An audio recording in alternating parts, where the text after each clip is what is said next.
مباراة نادي الزوراء العراقي ضد نظيره نادي أربيل في دوري نجوم العراق الجولة الثالثة.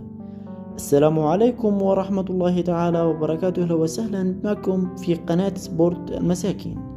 سنتعرف في هذا الفيديو على الموعد والتوقيت والقنوات الناقلة لمباراة نادي أربيل ضد نظيره نادي الزوراء، لكن قبل أن نبدأ لا تنسى دعمنا بلايك للفيديو والاشتراك في القناة وتفعيل جرس الإشعارات، وهيا بنا لنبدأ.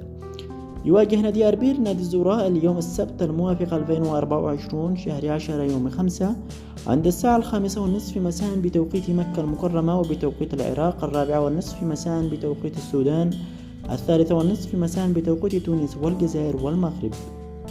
واللقاء منقول على قناة العراقية الرياضية بصوت المعلق رعد ناهي، والمباراة تقام على أرضية ملعب حريري. وصلنا إلى نهاية الفيديو، شكرا لكم على المشاهدة. لا تنسوا الاشتراك في القناة وتفعيل جرس الإشعارات، ودمتم في أمان الله وحفظه.